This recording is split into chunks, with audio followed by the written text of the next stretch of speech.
I would put a visual saying spoilers ahead, but I think it should be said out loud for you. This game is best experienced blind as a bat. This game only takes 2.5 hours if you mull over every detail. This game is like nothing you will ever play again.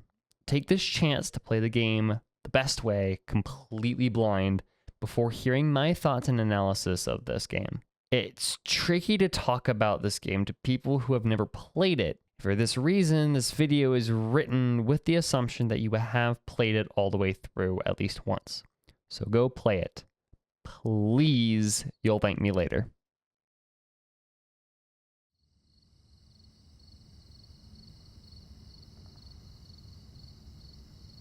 The Beginner's Guide was a game I stumbled upon a few years back when I started really getting into walking simulators. I was just coming off the back of games like Firewatch and What Remains of Edith Finch, and those games blew me out of the water. Steam then recommended me the Beginner's Guide because it was similar to those games, and the trailer on the Steam page absolutely fascinated me. So I picked it up, played it, and 2.5 hours later, my mind was in swirls trying to make sense of whatever the hell I just played. The Beginner's Guide is one of 4 pieces of media I refuse to tell people anything about before they go in, the other 3 being The Outer Wilds, House of Leaves, and Piranesi, hence the introduction. I think that any discussion, any illusion as to what the game is about either ruins surprises, spoils, or sets false expectations for the game. I hate describing it as a walking sim because even though, yes, that's what it is, it turns people away because nothing sounds more boring than a walking simulator. I hate saying it's a narrative experience because people will clue together by that phrasing that it's exactly that, a fictional narrative. It's fake. I hate saying that it will blow your mind because people then know to expect something at the end, ruining the surprise. I think the best and really the only way to sell people on the game is to have them watch the trailer because that sets up the game perfectly and sells you on the false narrative that the game has, selling it as a non-fiction. And I'm perfectly glad that I fell for that marketing trick. I'm glad I went into this game expecting what it wanted me to expect, and then having those expectations blown to smithereens with a story about imposter syndrome, artistic struggles, and a case study on how to read art when the author is a thing that exists. It's a wonderful game that very few will get to experience in its fullest potential, because videos like this exist that people watch because they want to know what they're going into. People research, and most of the time, I'm fine with that. I do the exact same thing. Like, I do the same thing with books, movies, games. I research them profusely before going in because if it isn't to my tastes, then I don't want to waste money on something that I'm just not going to finish. And I'm aware that this video has an irony to its own existence. I'm fully aware that this video is something that at least a few people will watch before buying and playing the game, and that their experience will be less than optimal because they watched past the warning. Yes, I know. And there are other layers of irony regarding this video's existence that I will cover later in the video, but I still love this game with all my heart, and I want to talk about it. I want to spill all my thoughts I have collected throughout my many playthroughs of my favorite game of all time and talk about why this game is what this game has to say and why it says it so effectively. Hi, my name is Whale Milk, and welcome to my extremely long and in-depth breakdown and analysis of The Beginner's Guide.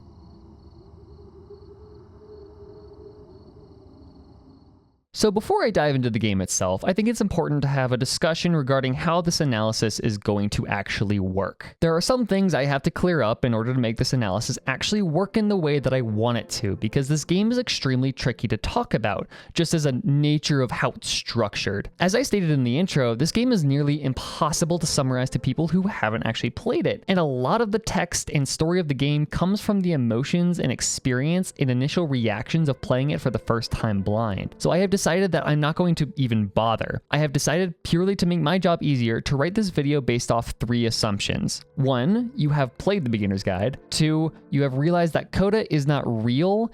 And 3, you have realized that the events of this game are entirely fictional. First assumption is self-explanatory, and I just explained it. This game is impossible to talk about while pandering to those that have not played it, so I'm just not going to bother. The second and third assumptions, however, are a little different. These are points of discussion I will get to in time, but I want to put it out here because there is a discourse that a very large portion of people get stuck in that involves these 2 points. A lot of people completely miss the fact that Coda, and by extension the game in its entirety, are fictional and proceed to have discussions about the game as if these people were real and Davey Wreden really did these things. The problem with this discussion is that it pretty much always terminates in the question of what kind of asshole is or isn't Davey Wreden, to take an adage from Innuendo Studios. This discussion is very closed-ended and always stops at the same point. However, this discussion distracts from the much deeper nuance of the text if we take it not as biography of a series of real events, but instead as a fiction that has a deeper message to say. But I think we still need to take into account and even appreciate the fact that people have this discussion on a regular basis, because my reading of this game takes this aspect of the game's fiction as a part of the meaning as a whole. So while we will not be discussing the game's text as if it were nonfiction, we will be discussing the fact that the game parades as nonfiction for as long as it possibly can in the first place. Something I also want to point out is that yes, I realize the existence of this video is kind of working against what the beginner's guide is trying to say. What that is, I'll get to when we get into the end of the game and just discussion of the game as a whole, but I want to put it out there to those that hate seeing content reading into this game that yes,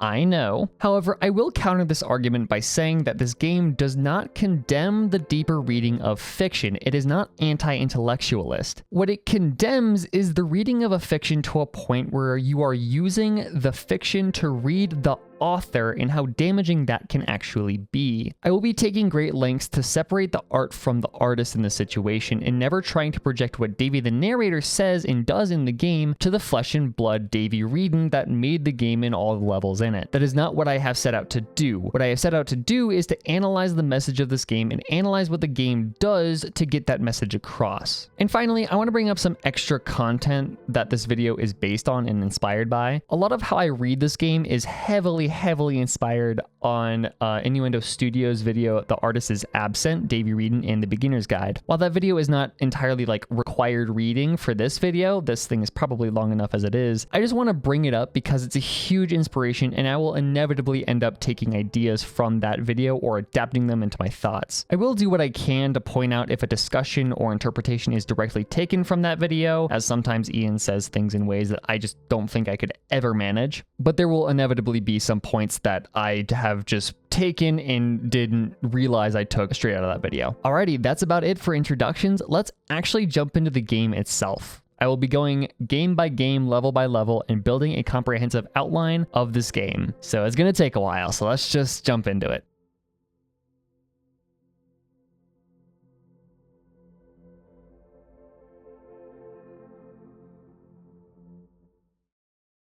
One of the most important aspects to the beginning of a game is to set up your expectations, to tell the player what they're getting into. The Beginner's Guide does that perfectly, and it does it even before you buy the game. I swear, I won't stay on this point too long, but I just want to take a moment to appreciate the game's trailer on Steam and how perfectly it lies to you. I'm just going to play the trailer for you and you'll see what I mean.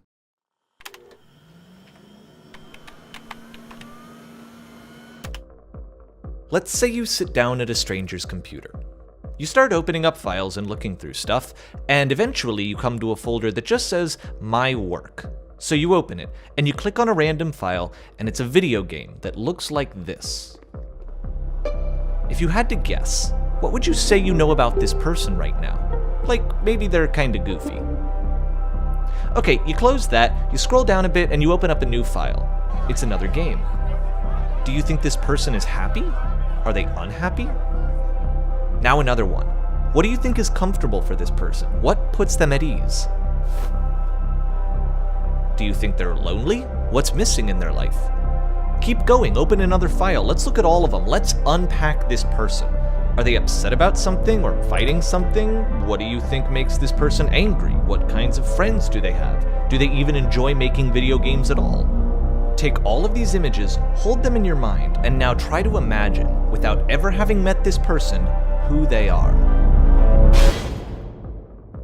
Okay, let's do it. Let's find out if you're right.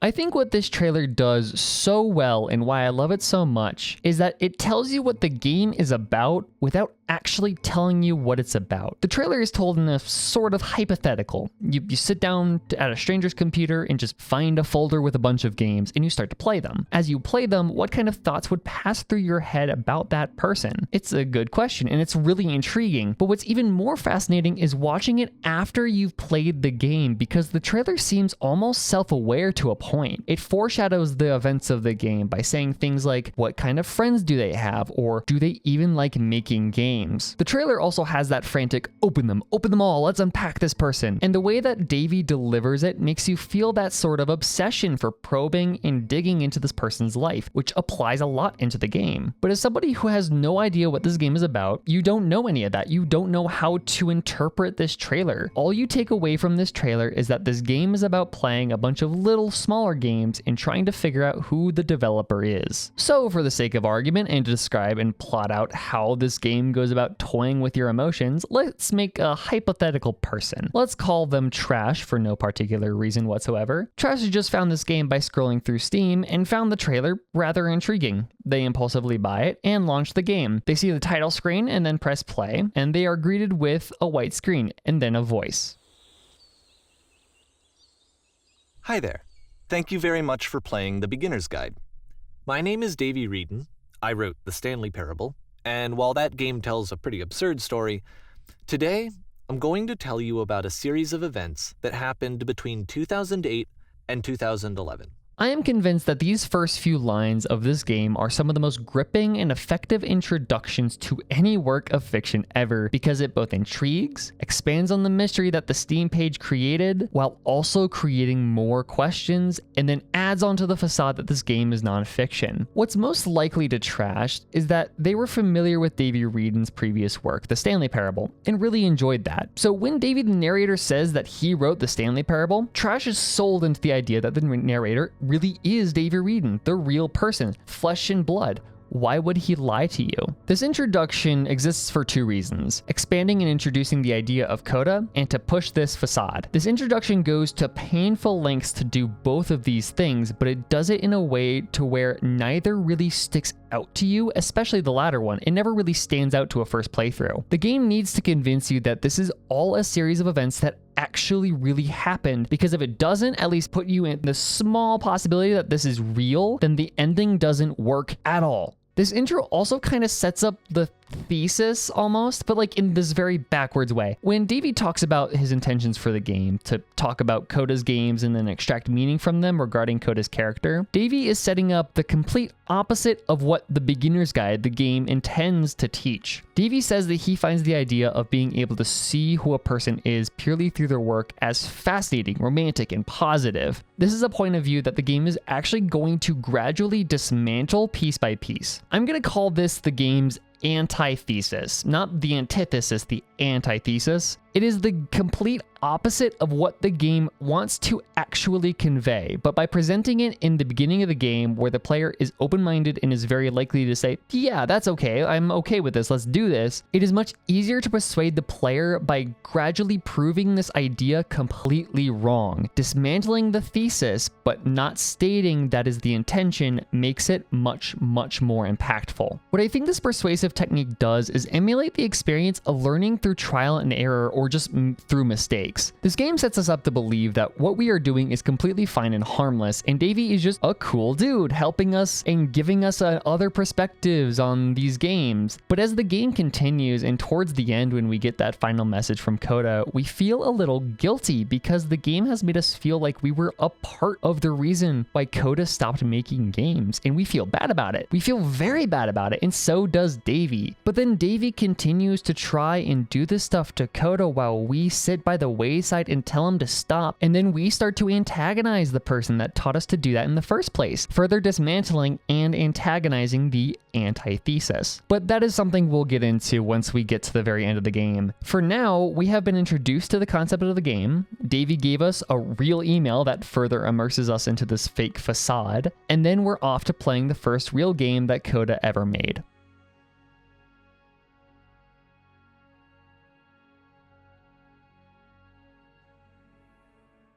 Escape from Whisper is notable because it sets up motifs and ideas that are just as important as the things that the introduction set up. There are a few symbols here and there that make their first appearance in this level that appear time and time again, and the level actually mirrors another level and idea that we'll get into later. So the level starts with an alarm and you being equipped with a really shitty looking gun. You run through the level with Davey kind of just describing what's happening, and then we get to the scene where we are supposed to fight something, but that something doesn't exist because the game is unfinished as we learn. I think this scene is very important, but I'll talk about it later.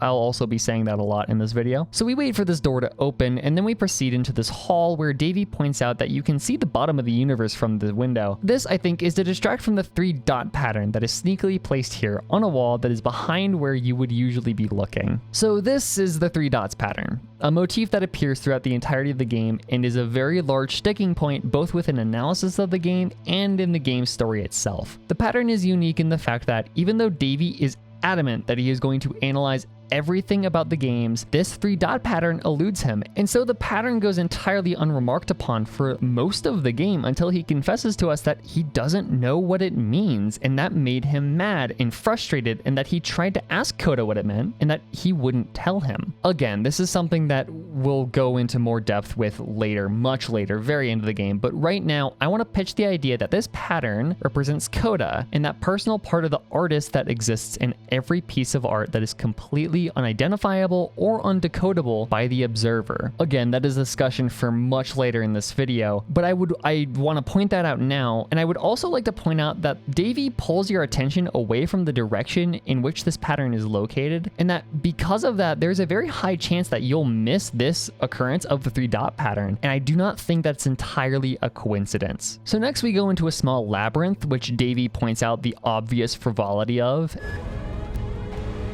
Apparently, this space station has a labyrinth on it. Sure, I don't know.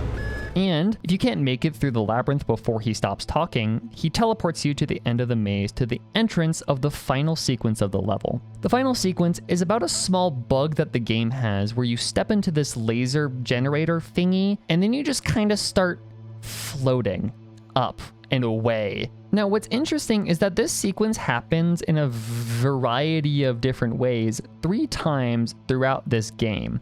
Here, during Escape from Whisper, during the tower, and then finally during the epilogue. Here in this first game, we run into a labyrinth, Davy sees it, skips us past it, and then we ascend into the heavens. In the final game Coda made, our first obstacle is the invisible labyrinth that Davy allows us to skip past, and then after that maze we ascend up the cold, foreboding tower. And finally, in the epilogue, we traverse a bunch of different scenarios, and the last thing we see is a hallway with the same laser that we see in Escape from Whisper, and we jump into it and start ascending. When we start ascending in the epilogue, we see a very, very large maze expanding into the vast expanse of space, and then the game ends. And each time we do this, we as a player are given a new perspective on the work that we have been presented, both in a meta and non-meta textual way. As we ascend the first time, Davy tells us that Coda might have seen this glitch and said, "This is what I want to make. This is what I strive for. This is what I want my art to look like." And so we accept to ourselves that all the games we're about to see are going to be a little strange and artistic. But we are also subliminally told almost that this game is about playing games and seeing the artistic decisions people make, or something along those lines. In the second ascension, we pass through this maze and then we make a very, very slow ascension upwards where, while we do, we and Davy the narrator both have a realization, both about the game's story, that Davy was ruining Coda, and about the game itself, that this game is not about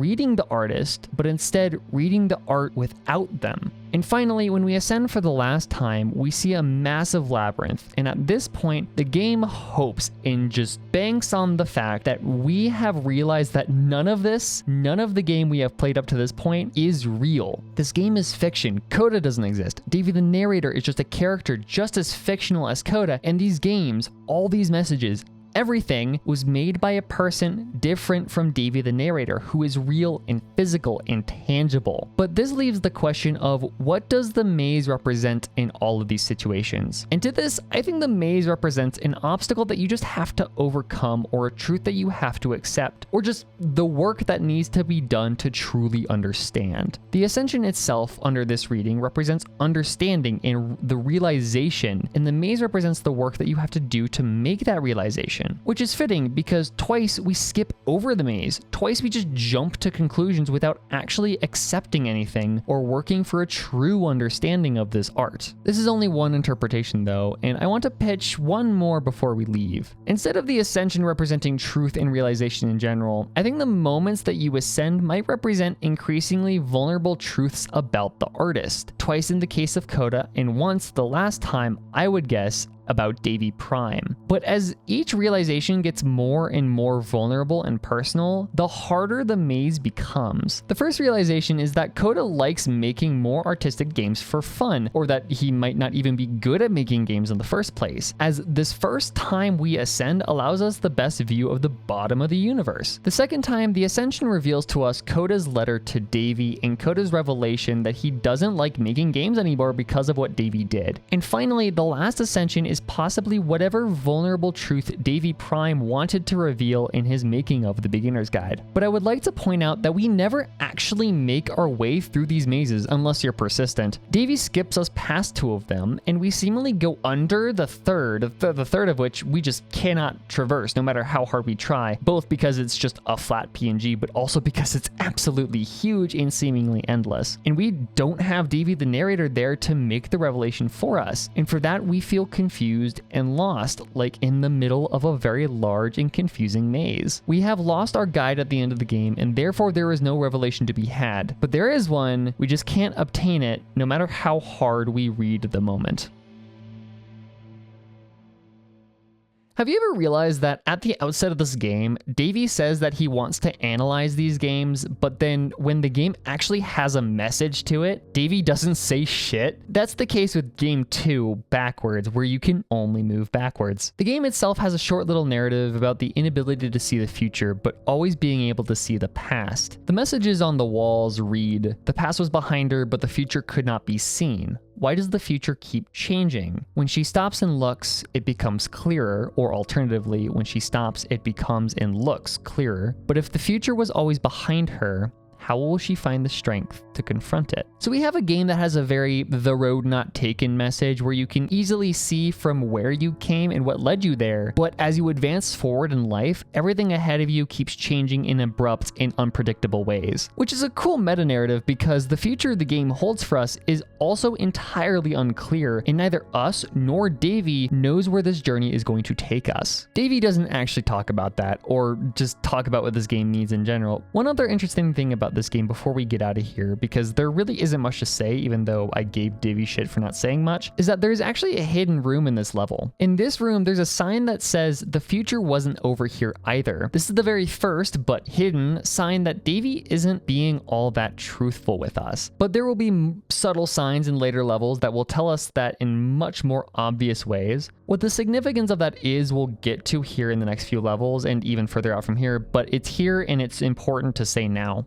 The next game, Entering, is one of the least remarkable games in this entire set, but Davy somehow extrapolates so much meaning out of it, it actually is kind of comedic. But he doesn't do it with this game alone. He has a little helper game that comes a few games down the line called Exiting to tie the two together. Davy asserts that the existence of these two games implied that Coda saw all of his games as a part of a larger puzzle, and that all of them were connected in some way. This, as we learn later, is entirely wrong, but it's something that Davy seemingly really badly wants to be true. What he actually says after the Exiting game is really interesting and is kind of foreshadowing almost. There's a bigger picture that all of his games are meant to play a role in, some larger meaning that we won't be able to grasp until we've seen all of them. And once we have, we can step back and start to understand what exactly that bigger picture is. Davy saying that there is something that we won't be able to grasp until we've seen all of the games is true, but not in the way he implies with this statement. We know that there is a truth about Davy that will be revealed as we see all of his games, but Davy leads us to believe that there is some profound truth about Coda and his works as a whole that we will learn by playing all of his games. The game after Entering is Stairs. It's the first game that has a subtitle to it, this time being Nonsense in Nearly Every Direction. These subtitles I've never actually been able to to make anything out of, so most of the time I won't have anything to say about it. I'll just be pointing out the subtitle of the game if it has one. So this is the first time we really get to see without cheats that Davey isn't entirely being honest with us. If you decide to walk around and explore, there are points on the map where you'll get a hidden little voice line saying that, I know it's tempting, but there's actually nothing over here. Sorry. However, where this voice trigger is located is also where a trigger for a hidden audio file exists.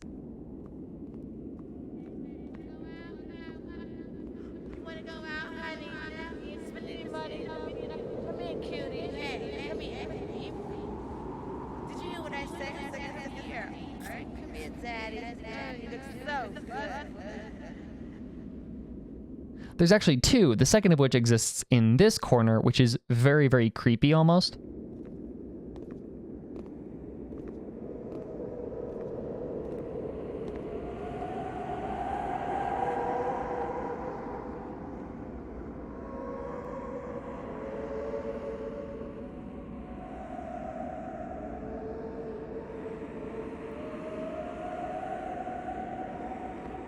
But even though these are details that Davey just straight up lies to us about not being here, they're very small details, and I don't blame Davey for dismissing them, as it's kind of hard to notice them, and it feels like more there for the atmosphere than anything else. What's strange though is the fact that Davey dismissing these details and these sounds almost gives off the implication that Davey knows that these are probably here purely for atmosphere, and because they're there just for atmosphere, he has no way of applying them to a larger meaning. But aside from that little thing, there actually isn't much out here except for the big staircase. So we climb the stairs, we get slowed, and this is our first instance of Davey modifying games, which seems harmless at first, but in the long run ends up being very harmful and actively works against what Davey is intending to do. We'll get into this later again, but the modification that Davey makes to the game that allow the game to be playable, like allowing us to climb the stairs in a timely fashion, or not making us wait in a prison for a full hour, is analogous to reading the spark notes of a novel. It's the express way of experiencing the game. You understand what the game wants you to do, walk upstairs slowly, wait in a prison, and you can have somebody tell you that's what the point of the game is, or what the point of waiting is, but knowing you are supposed to walk slow, or you are supposed to wait, is different from actually walking up the stairs and actually waiting in a prison for an hour as intended. Just as reading the spark notes to some really complex novel is not a replacement for actually reading the book. I'll talk more in depth about this when we get to Descent, but just keep that idea in mind for now. So whether you chose to press enter or not on the stairs, you eventually make your way up to the top of the staircase and see the warmly lit interior filled with little ideas for games. What I find most fascinating about this is that Davey's reading for this game, I think, is one of the most spot-on interpretations of anything Coda makes. Here's what Davey says about this level. Coda would often tell me that he didn't mind if people thought of him as cold or distant. He said that he knew that he was actually a vibrant and compassionate person, but that it takes time to really see that. It can be a very slow climb to get there. I think this is an awesome message, that you shouldn't care how people see you or interpret you as long as you know who you are on the inside. And as long as someone knows who that person on the inside is, then that's all that matters. What others think of you doesn't matter in the slightest. It's a message that Davey has a real tough time learning from Coda. Before we move on, one thing I want to point out, a lot of the game ideas that exist in here are all quirky, useless, and don't actually appear anywhere in the game. A lot of them might be references to various endings in the Stanley Parable, further hinting at the fact that Coda isn't real and these games were made by Davey Prime, but most of them don't have further bearing on the game as a whole, except for possibly one. It's this one that says, a key in one game unlocks a door in a completely separate game. Keep that one in the back of your head. We'll get back to it at the very, very end.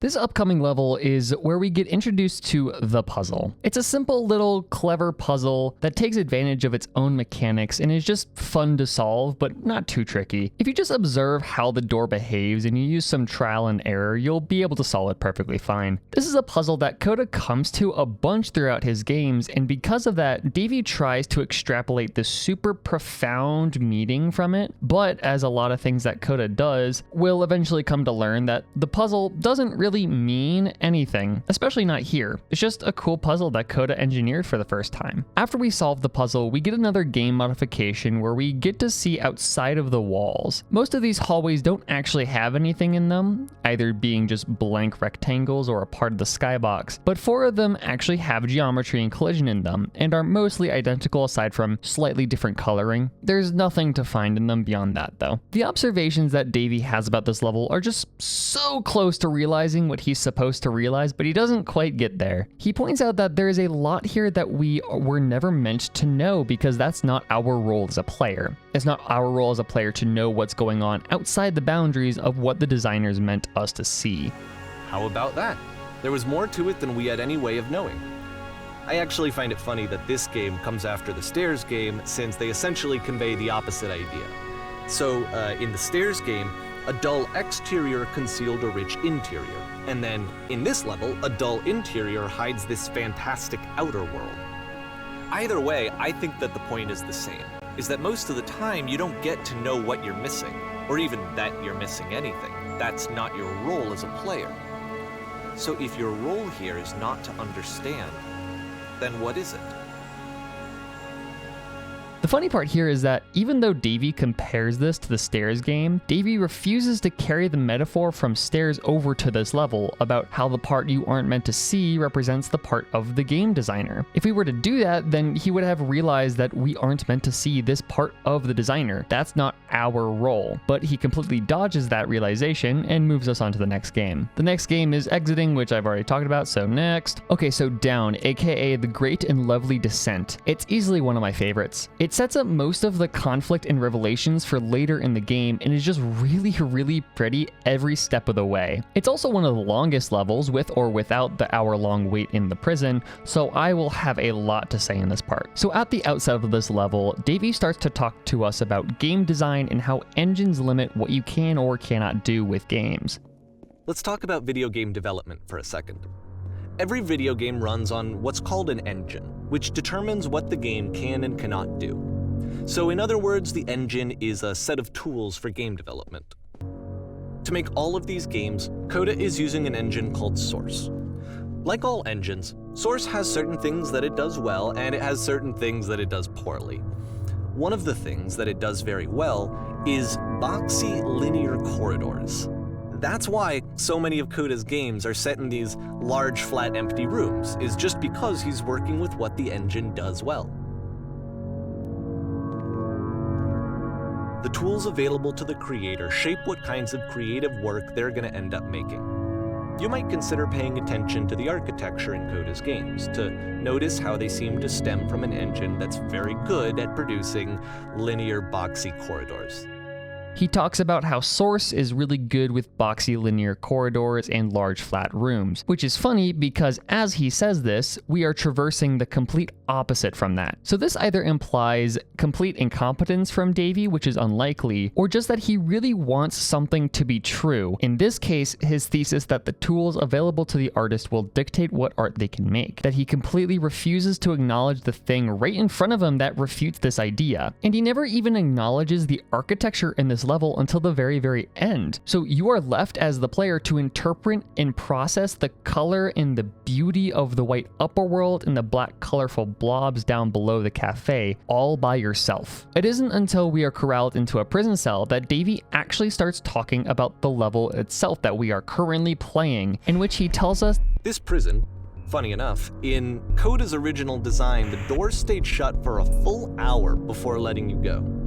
If you don't mind, I think we're gonna skip that. Which, let's talk about that for a brief second. So I talked about this briefly before, but I think we should bring it up here. Davey has edited these games in a way that makes them more playable, but in doing so, he has completely missed the point of a lot of these games, and he continues to do so even up to the very last moments. In this case in particular, the idea of waiting in a prison is just that to him, waiting for no reason in a prison. But what Davey fails to realize is that because these games are personal projects made by Coda, there is probably a reason reason, Coda decided to make that prison stay shut for an hour. But the reason is something that is personal to Coda, something that Davey can't or and will never know. My favorite interpretation, again from Innuendo Studios, is that the prison is a quiet contemplative space to Coda, and skipping the hour is skipping a lot of thinking, skipping a lot of reflecting, and skipping quite a lot of realizations that you could have made about the games you've previously just played. It's a stopping point, it's a checkpoint, asking you to reflect on everything. And if Davey would have just slowed down, taken a moment, done what the game asked him, and reflected, he might have actually recognized his faults and stopped his toxicity and behavior there. But he didn't. The irony here is that in Davey's mission to analyze Coda through his games, he fails to pick up on the most obvious hints about how Coda might see game design, and instead picks out the completely pointless details that Coda inserts, and extrapolates meaning from those. Instead of paying attention to the 3 dots, instead of paying attention and asking the questions that anybody that is competent in artistic criticism would be asking, he plays into the stereotype of being the literature teacher that asks why a certain detail is the way it is, when in reality the detail is just there to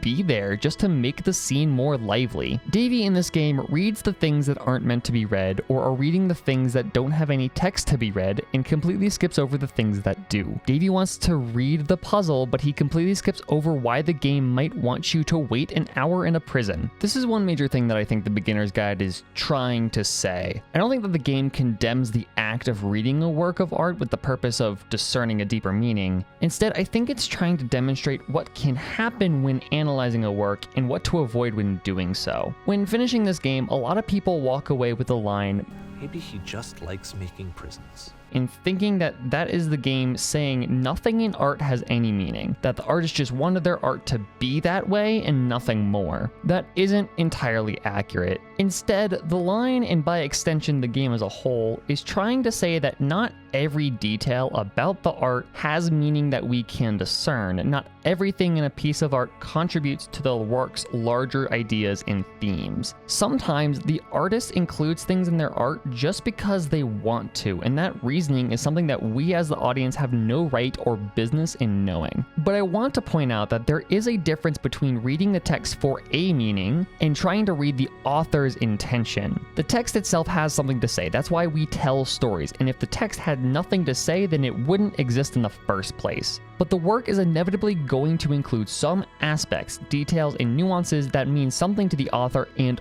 only the author. We have every right to try and read the text for meaning, to try and include everything and every detail about the text in that reading, but when we try to use the style and details to discern the author's intention, what the author wanted the text to mean, then we're starting to cross a line. This is what Death of the Author actually is. Contrary to what TikTok believes, it's not an excuse to pretend that J.K. Rowling doesn't exist so you can continue to buy her books.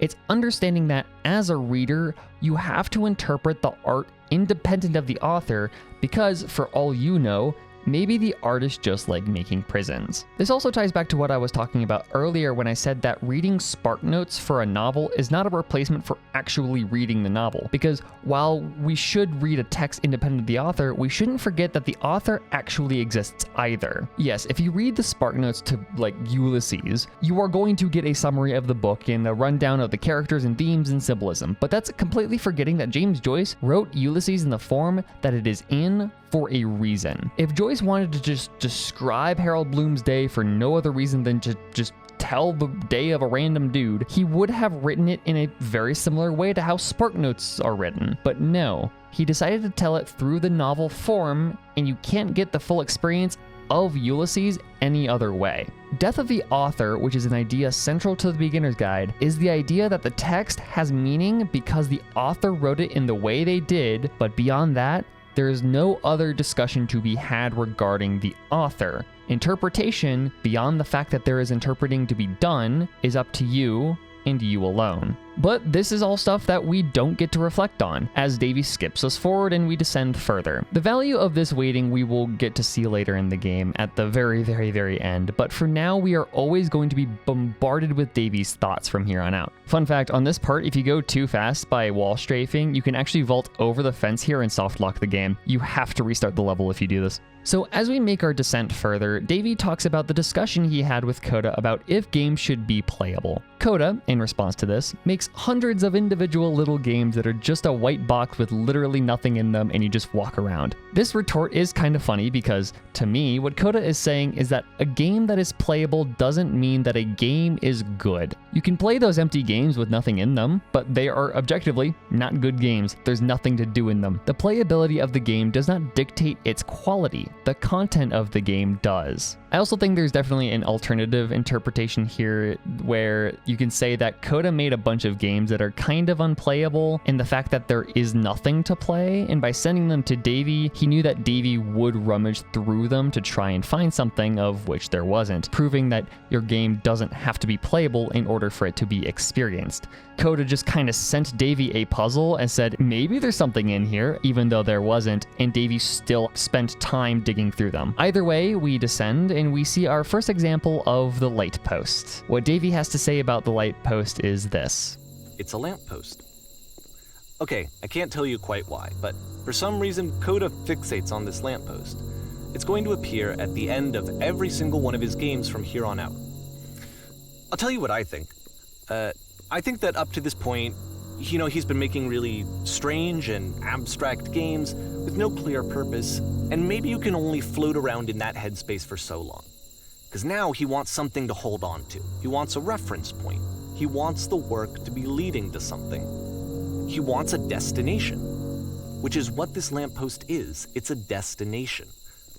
We're going to see it in the work as well. His games are just going to become a lot more cohesive, a lot more fully developed, with more of a clear idea behind them. And as we go, that idea will get clearer and clearer and clearer.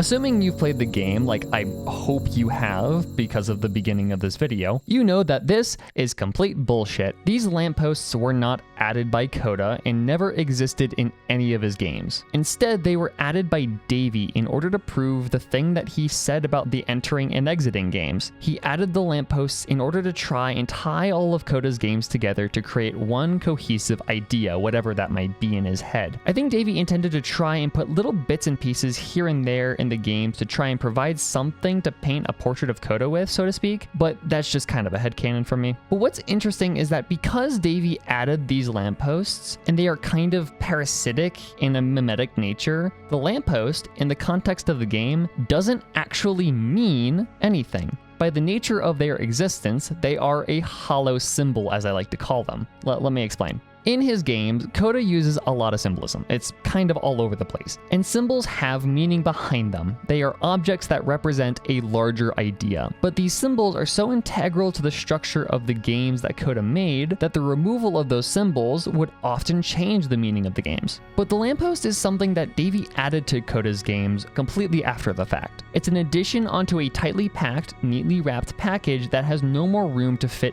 any more symbolism. But Davey wanted to add that there anyways, thinking that just by it being there, it would eventually mean something. It's like a beginner author who wants their work to have sophistication and meaning, and so fixates on some random object in their story in hopes that eventually the text will give meaning to it just by it existing. Davey is hoping that eventually, through brute force, a symbol of his own inclusion will eventually have the context to mean something in the greater context of Coda's games. So he puts the lamppost there and bullshits his way through an interpretation of what it might mean. But because the lamppost was put there post-mortem, the lamp doesn't actually have any ties to the text and therefore doesn't have any symbolic meaning in any way, shape, or form. It doesn't have the meaning that Davey pitches, and it most definitely doesn't have any meaning to Coda. At most, it represents how shitty of a person Davey the narrator is, nothing more. It's a symbol because Davey really badly wants it to be a symbol. This is what I like to call a hollow symbol, something that the author so badly wants to be symbolic but just isn't. Going back to that author example, that beginner author example, say somebody is starting out with writing and wants to try and write the next great addition to the literary canon. So they throw in some random objects into the story, say a pink flower and a recurring fox. Now, this author has no idea what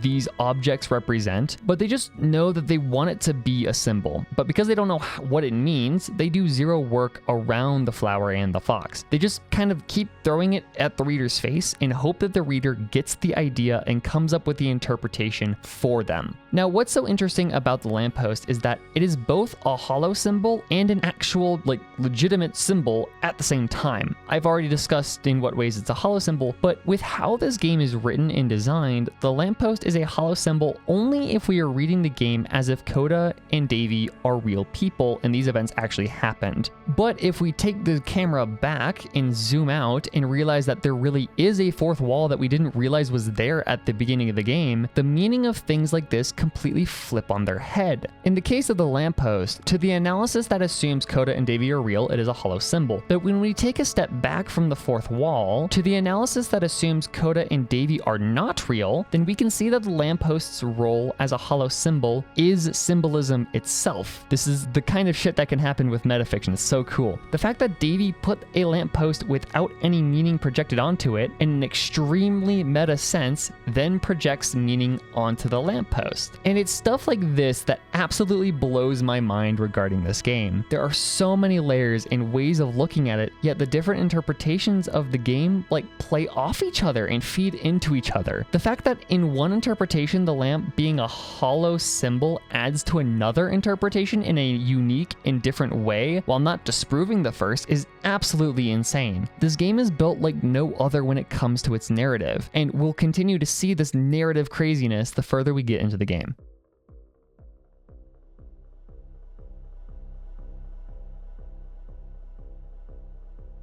Okay, so two of my favorite games are up next, and I love them for how core they are to the messages and ideas that are presented in the beginner's guide. These two games are core to the discussion that the game tries to have when it comes to creation and being a public figure and an artist. First of all, I want to talk about the alternate titled Chapter 9, Escape. It's the title of this section of the video, Porn Stars Die Too. It's a really strange title, but I think what it's trying to communicate is really grounded and kind of neat. I think what it's trying to say, especially in the context of the games that surround it, is that the people that you might idolize or see in the light of fame are just as human as you are. They breathe, they eat, they sleep, and they die just like you do. You might only see a part of their lives, the thing that they do for work in the public eye, but they are still just as human as you. They have the same feelings, they have the same thoughts, struggles, differing opinions, all of it. You have to remember that those that you idolize are human. You might die, but porn stars will die too. I know an analysis of Chapter 9's alternate title is a weird place to start considering we just finished Chapter 7, but trust me, it'll make sense to get that out of the way when we can when it comes to these next few games. Next up is Chapter 8, Notes, and this one is a bit of a doozy. So I'm not going to touch on every single note there is in this game because there are actually quite a lot. One thing I will point out is that none of the notes that are unreachable actually have any content tied to them, which is to say they don't say anything. If you no-clip over there and touch one of them, they just don't do anything. So we're bound only to the notes we can access and see, which, thank God. The only notes that I want to point out are the ones that are either clear references to something else or appear more than once. Some of the ones that appear more than once are just jokes, but some of them actually have importance. The big one to bring up here is the one note that says Devil Tower Star and is copied elsewhere on the level. The strange and outstanding nature of the note, along with the fact that it appears twice, puts immediate suspicion on it. We'll come back to Devil Tower Star later after we finish the rest of this section. Put a pin in it. Some other interesting notes that I would like to point out. Do you feel like a hero yet is most definitely a reference to Spec Ops The Line. Well done, Walker. You've done what the storm could not. Destroyed the damn 33rd. Do you feel like a hero yet?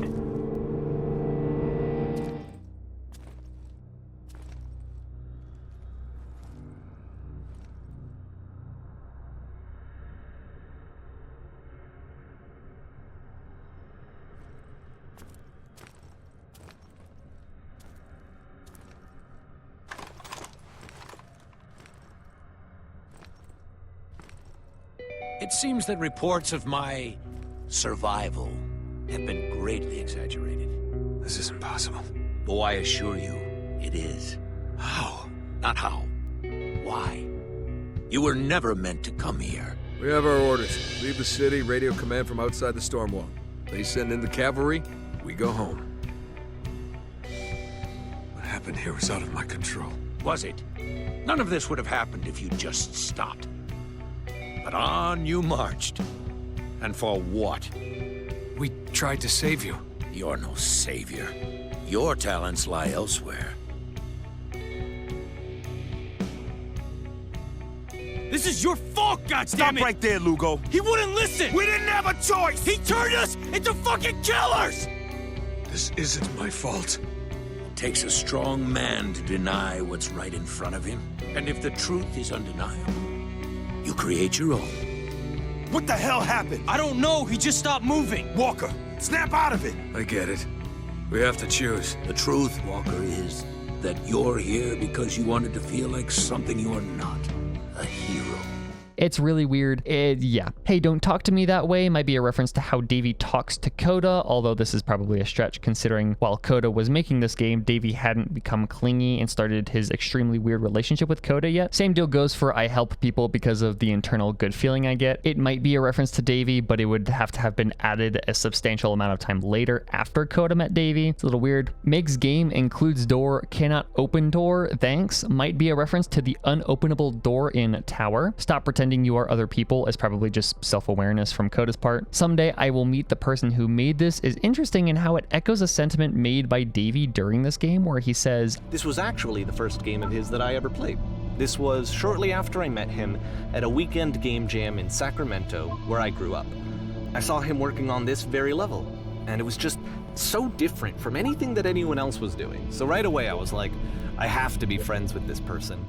This is where I get off as a cheeky little G-Man reference. And finally, spoilers, it doesn't mean anything, is most probably a note that foreshadows the final message that Coda tries to send Davey at the very, very end of the game. So aside from the neat little foreshadowing done through the notes, this game is most notable for the fact that it's the first we get to see Davey's extremely toxic mindset regarding art and artists. This is the reason for this game being towards the top of my list for favorite levels. It's really where you get to see the shit that Davey did to Coda. And it's interesting because it kind of throws a wrench in the extremely linear timeline that we've gotten up to this point. Before this game, we've had Coda made this game, then he made this game. But now we're at a point where Davey is introduced into Coda's story, and now we're seeing the things that Davey was around to see, which adds a whole lot more context in Davey's mind and narration, which allows him to make way more bullshit interpretations. So here we learn that Davey met Coda while Coda was working on notes at a weekend game jam in Sacramento, and then just decides that they're gonna be friends, whether Coda likes it or not, which alone is kind of toxic, but that happens quite often. Very outspoken people tend to just look at somebody and decide, hey, we're gonna be friends. And then oftentimes the person the extrovert just kind of adopted does eventually warm up to them and both of them become friends. But we see that Coda never really quite warmed up to Davey. So then Davey proceeds to analyze the game itself, which is where the red flags really start waving. Davey starts off by saying that you don't have to read all of the notes, that nothing extra happens if you read all of them, which alone shouldn't really be a reason not to read all of them. Granted, in this case, Davey is in his right to say that you don't need to read all of them because a lot of them are just completely pointless or jokes and are about what you would expect from a bunch of people on the internet writing random shit like that all over the place. But it's still not a great mindset to have when it comes to art games. Maybe if Davey read some of them, then he would have gotten a true hint as to who Coda was. Davey goes on to say that the existence of the notes gives the impression that Coda is a lonely person and was using the game to pretend he had friends and people to talk with, when in reality that's just not the case. Yes, if a majority of the messages followed a general theme of loneliness and trying to have a conversation but failing, then you could probably make the assumption that this game was about loneliness, but for one, the notes are mostly all just stupid shit, and for two, even if they were, you couldn't reasonably make the assumption that Coda was a lonely person. Maybe he was lonely at one point in his life, or he just wanted to make a game that was about that, but you can't immediately assume, man, this guy needs friends. But what's so weird is that, writing this now, I think to myself,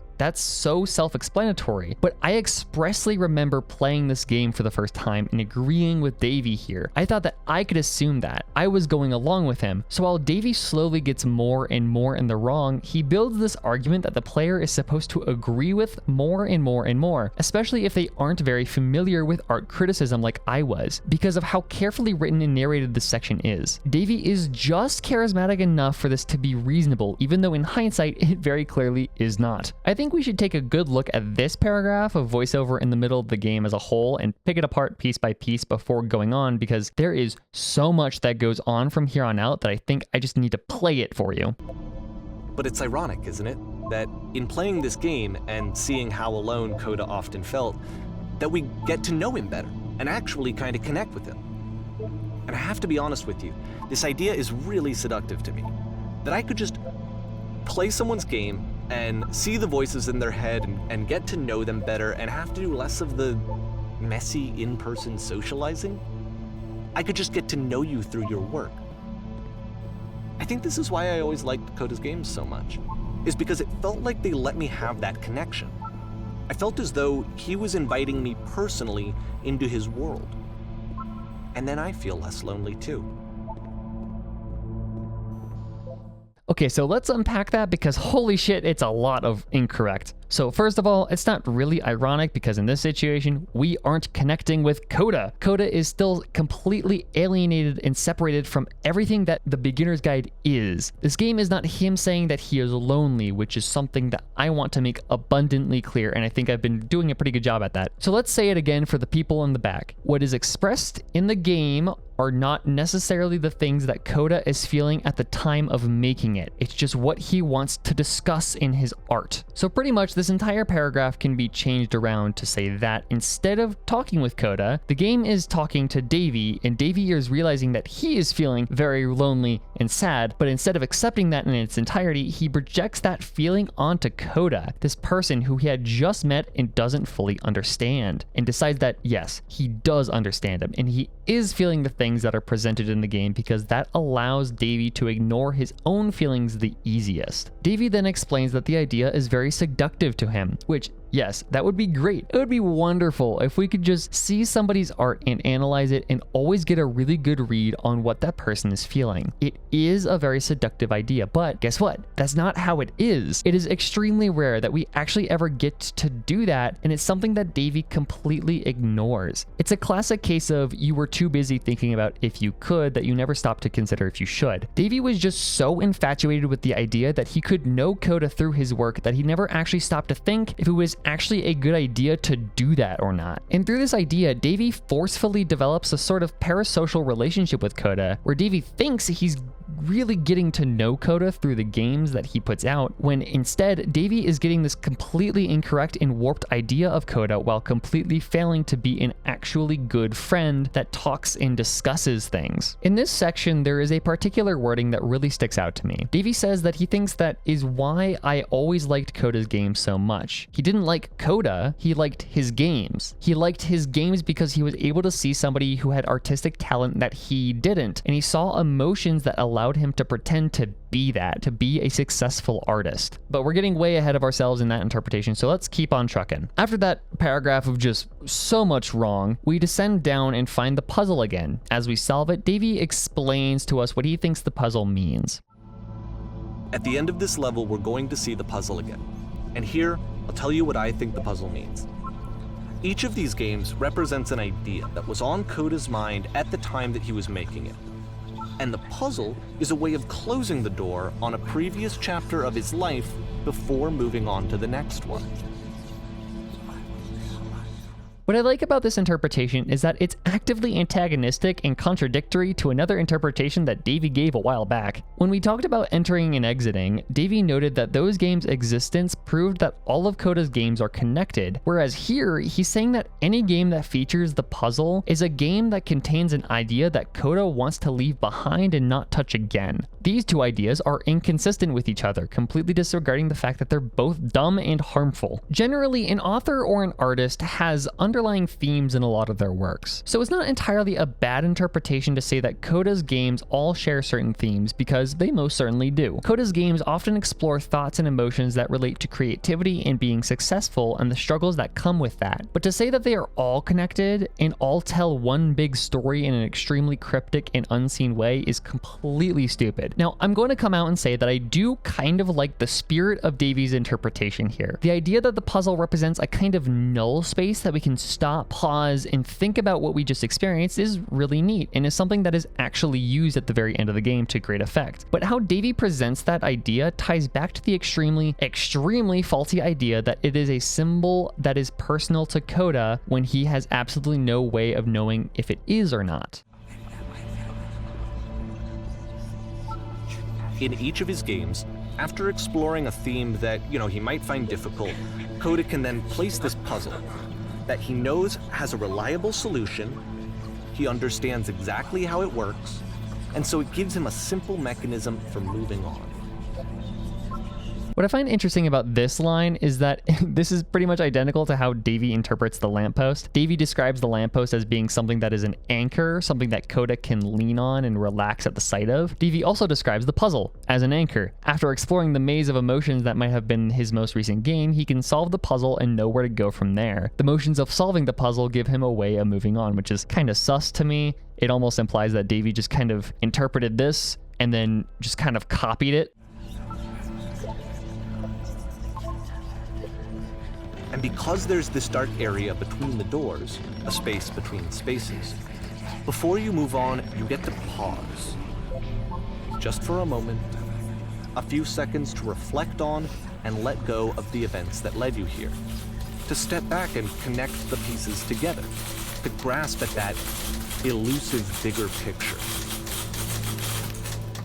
Like I said, I really like this idea in theory that the puzzle is meant to be a buffer between the game proper and the end, a chance to pause and think and reflect on what you just experienced. Except, I think that the space in between the doors is supposed to be for personal reflection, for you to think about your interpretation of the game, to give the player a chance to think about how those emotions explored in the game relate to them and what to take away. It's not a tool for Coda to move on from some traumatic experience or whatever. And again, we'll talk about how this idea is mirrored at the very, very end of the game in a super neat way. Okay, so I've talked about notes enough, so let's actually get to escape, finally. Holy shit. Davy doesn't really mention it ever, but escape is probably an extension of the idea that Davy came up with in The Great and Lovely Descent, where you had to sit in a prison cell for an hour and just think. Here in Escape, Coda does something else with the prison idea. So we start off with the most simple prison idea that Coda came up with. It's just a prison cell, and outside the prison cell there is a well, and there's a sliding door in the prison cell that takes us through tunnels, and we end up in the inside of the well. It's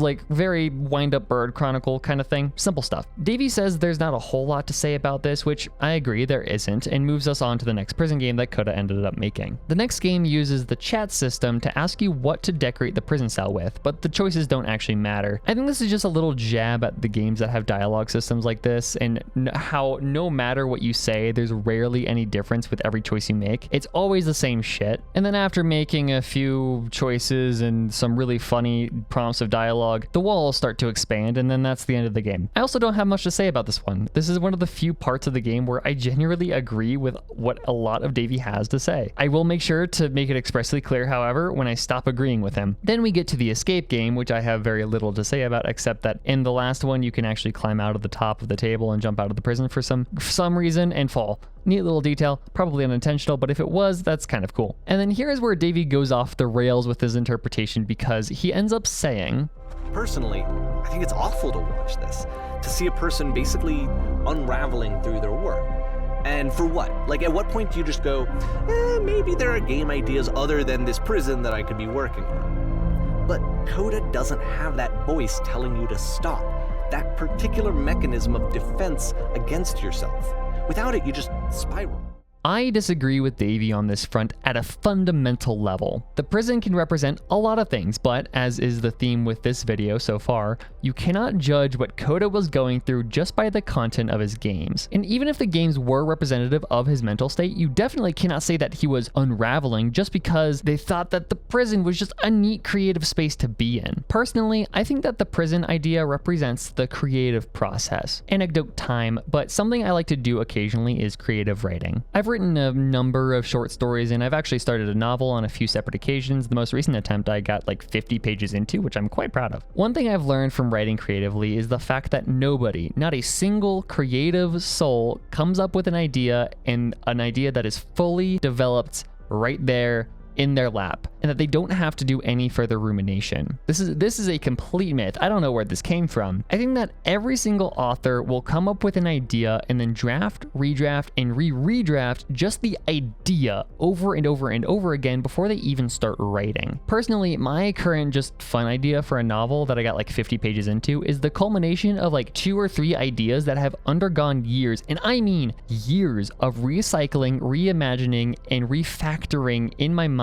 since I came up with the first ideas. And it's just 2 completely different ideas that I've been doing that with that I decided to just smash together one day. Here, I personally think that the prisons represent that idea, the basic vibe and foundational structure that comes with an idea for a story or for a game, and the constant reshuffling and reinterpretation of it as the creative redrafting that is just a part of the process. It's like Kota took one of the ideas from his warm room all the way back in stairs and has been experimenting with it to see if something works. And something that needs to be stressed here, there is nothing tortured or bad about this. This is just the creative process. This is just being an artist. Kota is just having fun taking this simple idea that he came up with and expounding, changing, and playing with it in new and more creative ways. And I think this misunderstanding is what is really discussed in the final iteration of the prison game. When you walk into the phone booth, you start having a conversation with the past version of yourself who is stuck in some form of the prison. Throughout the discussion that you have, the past version of yourself asks for advice regarding getting out of the prison, and you give increasingly completely meaningless, vapid, and useless advice. I think this is the first time that Kota, and by extension Davey Prime, actively try to say something about being creative, or at least the input given from the outside to creative people. In this game, I personally think that the person in the phone booth represents the observer, somebody who either was in the same creative redrafting process or somebody who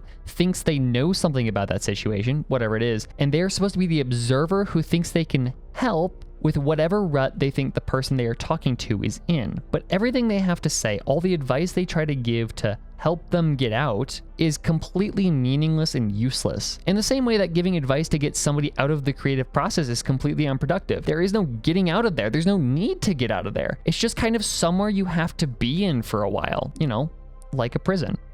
And I think the fact that the prison is really well decorated helps with that interpretation. It's not a cold and dark and hostile place to be. The prison is actually rather warm and comfy. You could stay there for a reasonable amount of time if you really wanted to, or if you had to. It might get a little uncomfortable after a really long time, but overall, it's doable. Same way with that creative limbo. It's a mindset you can very easily be in for a really long time, and eventually you'll be let out. It's not that big of a deal. There really is no helping out with it. I think there is a chance that in the context of the game, this final escape game could just be Kota taking early jabs at Davey, but that's a bit of a stretch, to be honest. I think it's just something that can be said about being creative around people, and that's really it. So these 2 games are so incredible, I think, because as you'll see as we get further and further into the game, the message that these 2 games bring becomes more and more core to the discussions that are made within the game from here on out. These 2 games act as a certain tipping point for the beginner's guide, and from here on, things only get worse and worse for Kota and Davey's relationship.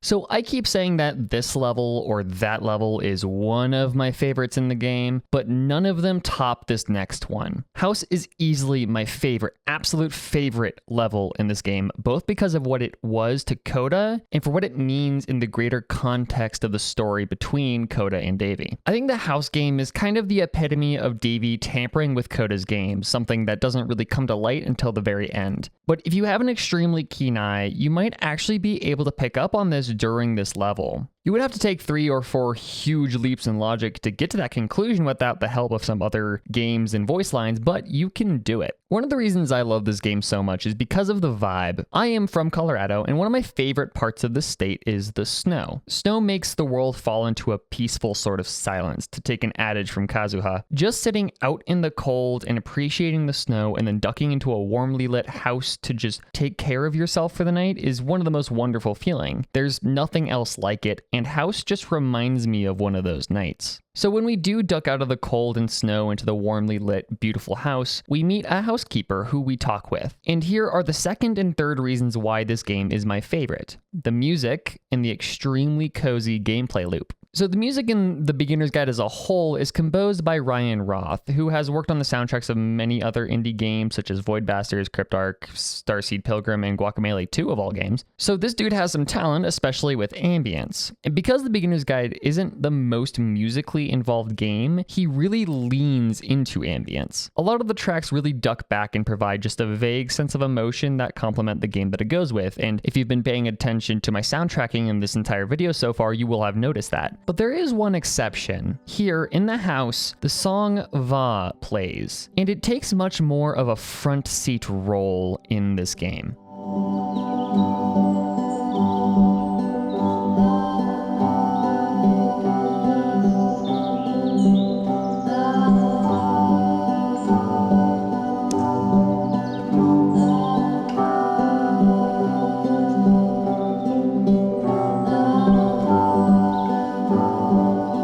Something I find very interesting is that Va is, by far, Ryan Roth's most played song on Spotify, and for a damn good reason. It's such a cozy, chill song that you can just pop on and play in the background for hours, but doesn't have that droning, intentionally uninteresting and unsettling vibe of the rest of the ambient music in this game. Va does everything in its power to be cozy and comfortable. It starts off with birds chirping, and then a guitar with very sweet reverb comes in, playing a nice little ditty. Then a very comfy female voice comes in, not singing anything in particular, but just kind of humming a little tune. And then the song keeps layering things on top of itself, harmonicas and so forth, to constantly make it comfier and warmer and comfier as the song goes on. But again, this song isn't like lo-fi hip-hop or the rest of the soundtrack where it's ambient. It's a major part of this level. I don't think this would nearly be as comfy of a game if Va weren't here to serenade us. I think the fact that Va is so peaceful, comfortable, and just pleasant to listen to makes the ending of this game that much more jarring. The third reason I love this game so much is because you literally just clean a house and have a pleasant, wholesome chat with your house cleaning friend. It's just nice. It's just happy. And again with this word, it's just comfy. It's the same thing that games like Unpacking try to go for. It's not supposed to be hard or challenging or particularly engaging for that matter. It's a game that exists where you can shut off your brain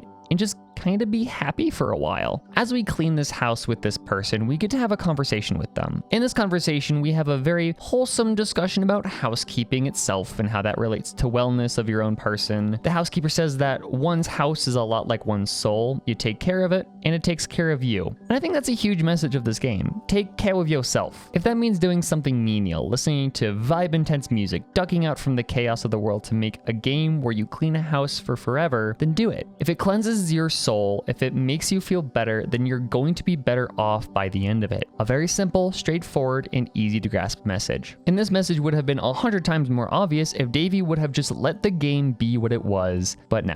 As we keep talking with the housekeeper, they ask, do you enjoy this? And the second they do, Davey cuts off the game, gets rid of all the walls, and the housekeeper cuts the music right there with no hint of transition or easing, and says that You can't stay in the dark space for too long. You just can't. You have to keep moving. It's how you stay alive.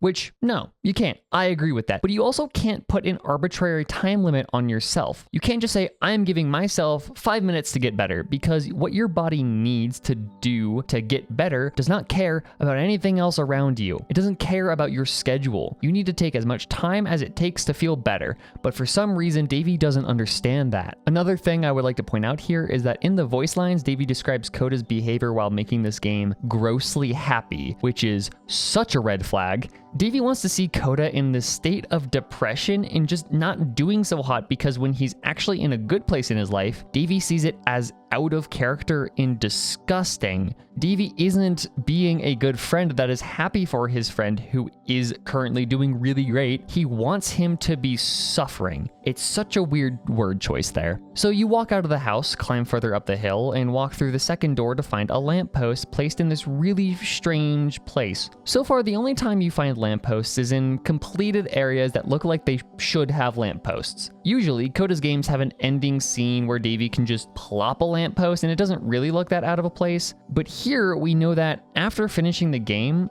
this level wasn't supposed to end. You could have just cleaned that house forever, and this part of the level was never meant to be reached. But to continue his narrative, Davey had to end the game and put a lamppost somewhere, and here on this flat plane of grass texture with no walls, where you can just kind of look behind the scenery and see through the sides of the objects that don't have textures, and you can look into the infinite void, Davey puts a lamppost because there was nowhere else to put one. I think this is the biggest perversion Davey makes of any games Coda made. Yes, there are some modifications that Davey makes to make the game playable in his eyes, but here Davey is literally changing the core function of the game to fit his narrative. He stops the game when the game was meant to go on forever and doesn't tell us that, and then places a lamppost in a place that was never meant to be seen in the first place, unlike most other places Davey puts a lamppost. And if you notice, this is kind of the turning point of the story. From here, everything goes downhill. First with some slight hints, then with some more obvious hinting, then with the tower. But we'll get there. Let's talk about some of the more subtle hints that Coda gives from here on out, and those hints come from the next few games that are subtle. Lecture is a funny one because it's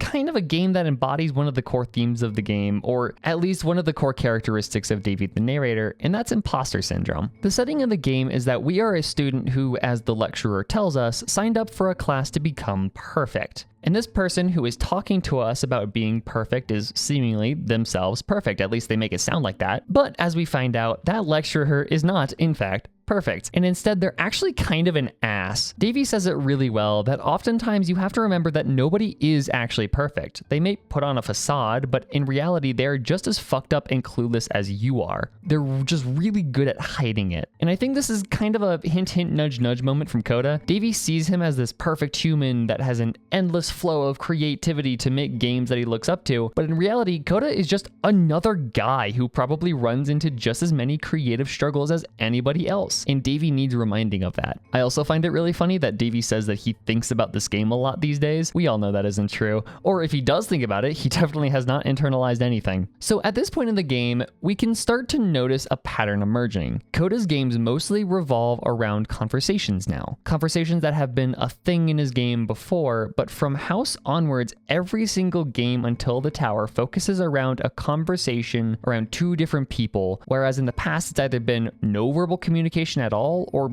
things like the notes, or just one-off weirdness like in prisons. But it shifts from here to be the focal point from start to finish, and theater is a very good example of this. I point out this pattern of conversations being a major theme of all these games because almost all of the conversations from After House can be interpreted as a conversation between Davey and Coda, where Coda is directly criticizing Davey for being the toxic piece of shit that he is. The metaphor of who is who in each game differs, such as in the game we just covered, Lecture. Coda is the lecturer and Davey is the student who cannot see into the lecturer's flawed and bigoted mind. Here in theater, the flip is switched. Now Davey is the director and Coda is the actor. One of the first things the director says is that the actor will be playing him, which is like right away one of the most conceited and pretentious things that you could possibly say. But the director guides the actor through a scene without explicitly giving any lines or actually good direction, which is like, I guess it could be improv, but still the direction here is awful. And as the actor messes up again and again, the director eventually concedes and allows the actor to just retreat away in a really hard to watch and play scene. So this game is really hard to parse because there is like so much going on here. I think it's somewhat obvious that the ending of the scene of the game represents just completely shutting yourself off from the world after failing in some way. And Davey even notes this in his narration, saying the game ends with an eerie premonition of what's going to happen next in Coda's life. Of course, Davey goes on to say that Coda made this game because he was going to do this, like he was saying, hey, I am about to just give up. going to retreat due to an overwhelming sense of social anxiety. And because it would be a huge coincidence if these two events did happen to coincide with each other so well but had nothing to do with each other, it's hard to say that Coda didn't make this game as a way to say, this is what I would do in this situation, and then proceed to do exactly that as a message to those that got to experience his games. This scene of the actor who represents Coda backing away from the stage into a dark loneliness, with cages slowly dropping and separating him more and more from everybody else, marks the final turning point in the transition into the final chapter of the game. This is where games start to become darker, more serious in tone and theme, and struggle more and more with both the curse of creativity and the toxic relationship between Coda and Davey, and from here it becomes less and less subtle.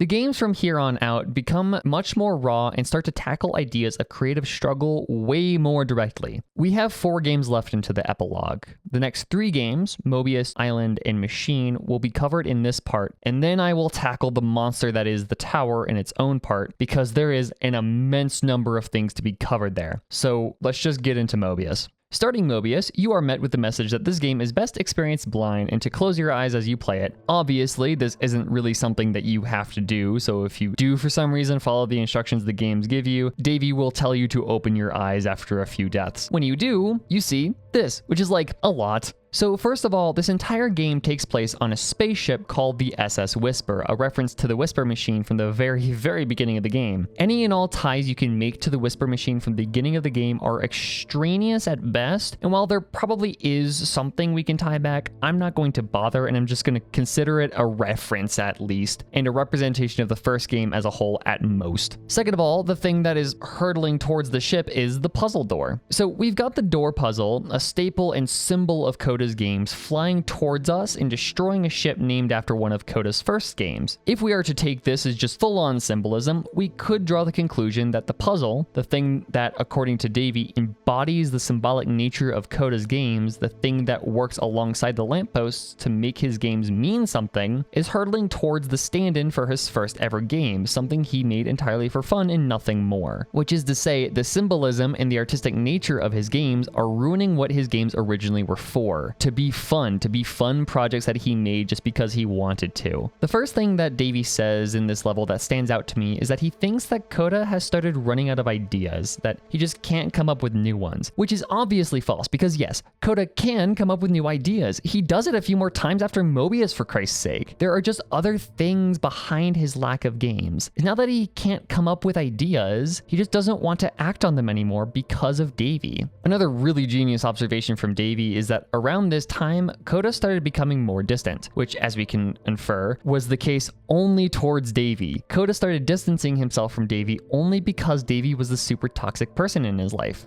You know how sometimes a person will just deflect anything that you say in order to keep themselves disconnected all the time? It was that kind of thing.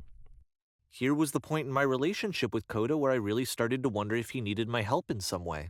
Davey is really starting to dig himself into a hole. He is chasing Coda into a corner. Davey is making Coda's life hell, but Coda wants to try and remove Davey from his life. But Davey thinks that being removed is a sign of Coda being in a position where he needs help, causing him to try and help more, which means Coda wants to remove him even more, and it's kind of this negative feedback loop. Coda distancing himself is him helping himself, but Davey doesn't realize this. So we go into Island, which has an absolutely amazing song in the background. It's called Be in This Place, and it's so beautiful. But it quickly goes from beautiful to haunting once we actually start going into this game with more depth. Once we actually start having the conversation that this game is about, again with this theme of conversations, does the game become darker? So we start by asking where we are into the white, endless, expanseless void. And then somebody, an unidentified voice, says hi to us and asks if we are lost. Our options are very similar to the discussions we had with the man at the end of Mobius. I'm completely out of ideas. When I try to create, I feel empty, or I have nothing left to give to my work. They are all things coming from the mouth of a creatively drained person. And then when the person asks what happened, we mention that a machine has stopped working. This machine is probably the machine we see in the next game, which is theorized to be the Whisper Machine, but that's a discussion I'll have in the next game. The voice then says that that they know where this machine is and that they can lead us to it. While this is going on, Davey is pretty much just ranting to us. And the line that really gets me going is when he says, "Now put yourself in my shoes playing this." Because right now, the person we want to be empathetic towards is totally Davey and not Coda. We definitely want to be paying attention to what Davey was feeling at this point in time and not what Coda was trying to communicate through the game that we're playing right now. Because right now, what Davey is doing is giving us his interpretation and then using that interpretation to make us feel bad for him. We aren't having a discussion about what it means to be creatively drained anymore because Davey just keeps talking and making it about him. We aren't interacting with the text in a safe way. Davey has decided at this point and going forward that he has already done all the interacting with the text there is to be done. He has decided that these games mean that Coda was sad and depressed and that his work is torturing him. Coda is just this faceless creator that Davey is using to get pity points from us, the audience playing this game, and it gets worse and worse from here. Davey has been doing this for most of the game, but Island, Machine, and Tower are really where the focus on himself and not Coda, the person we're supposed to be focusing on, really starts to get obvious. I want to point your attention towards the fact that Davey's dialogue from here on is all me, I, and my. No more he, no more Coda, all about I am, I am, I am. And once you notice it, it makes the ending of this game even harder to play than it already is. Davey is so narcissistic that he cannot stop talking about himself, even when the revelation there is that he is so fucked up that he fucked Coda up so badly because he was so selfish and kept thinking about only himself. So we continue walking through this white mist, and the discussion that we're having with this voiceless person becomes harder and harder. The discussion takes a really tough turn when we pass through the puzzle. When we do, the voice starts to tell us how to find the machine. To do this, we start telling her absolute lies. How we have plenty of creative energy and that we can keep doing this and how it invigorates us. I would like to bring your attention to how this scene is structured and how much it mirrors the last prison game that Coda made. When we called back to ourselves trapped in the prison, we told us that they have to be sincere and that they have to tell the truth to escape, or something along those lines. All of the words that are used are pretty much synonyms of each other. But this time in this game, the switch is kind of flipped, because in the prison game, we were telling somebody else to be sincere and honest to get where they want to be, but now we have somebody else telling us to lie through our teeth. What makes me like this interpretation, that this game or this scene is a mirror of the last prison game that Coda made, is that as we continue to break through the blocks of dialogue with our lies, dialogue that exists in previous games, mind you, we start to hear a voice, feminine, crying. Once we finally break through all of the blocks, we're left to see the prison that Coda has created with a woman in it crying.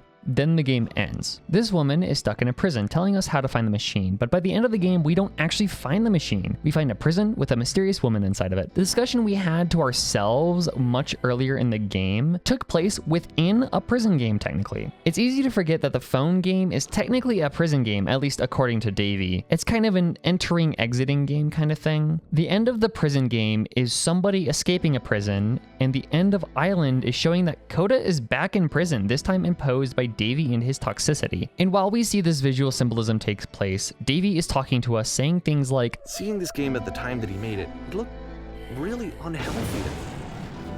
I was watching him do this to himself, and I hated it. I hated seeing him so trapped. It's like, video games are not worth this amount of suffering. This is someone I really cared about, and I used to get so much joy out of seeing him create.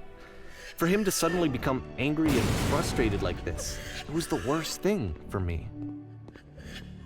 I don't know. This is what I felt at the time. I don't know how else to explain it. I wanted it to stop more than anything. I had never felt so rotten. I needed more than I had ever needed anything for this to stop. Again, take note of all the eyes. It's not about Coda. It's not about wanting Coda to feel better. And when the game cuts to black, Davey says, But it didn't stop. After finishing this one, Coda takes another 7 months and comes up with a new game. Then we move on to Machine, one of the most straightforward and direct messages bar the tower. And Davy doesn't say anything for like the first half of the game, so we just get to see the visual symbolism play out. I like how Davy doesn't respond to the direct criticism that Coda is levying against him in the first half of the game. It doesn't take until Coda says something to Davy directly that Davy gets any sort of hint. But we get to watch while Coda tries his absolute damnedest to give Davy these hints. And finally, Davy shuts up about himself when we watch this game play out. Okay, so now up to this point, I've kind of dodged the topic of the ambiguous female character that returns quite often in Coda's games. Early on, it's most likely just an ambiguous character that Coda uses as a stand-in character. She probably doesn't mean much in places like Whisper Machine, where the voice is very much feminine, and in Backwards, where Coda talks about a nameless she. But as the games continue, this nameless woman starts to appear more and more until Island, where she becomes a very major character and major symbol in Coda's games. This woman, especially in Island and Machine, represents, I think, Davy. She is Coda's stand-in for Davy and all the toxicity and evil he does to him, deceiving, lying, gaslighting, so on. How this all ties into Island and Machine, I'll get to as we continue on from here and to start to discuss Machine more and more. When we start the Machine, we talk to an NPC standing in front of the puzzle door. When they talk to us, they refer to us as ma'am. So we know that our character in this game is a woman. Women are a recurring symbol to Coda, so let's kind of see where this goes. As we talk to the person out front of the door, we get the sense that we are going to see the Machine, or whatever that is, and that we're intending to almost like interrogate it. By the dialogue options we get here, we can infer that the person we play as does not have good feelings regarding this Machine. Then the person at the door drops the really important contextual line, it calls itself Coda. This is really important because we cannot interpret this in any other way. It's only left for us to figure out and interpret who is doing the abusing, and it's really not that hard. So the puzzle door opens and we see a hallway with a crowd asking various things about the Machine. We walk by and enter the room with the Machine. The Machine stands in the middle of a room and it is rusty and an engine that groans and creaks as we observe it. On each side of the Machine, we see a belt along 3 points in a configuration that is reminiscent of the 3 dots pattern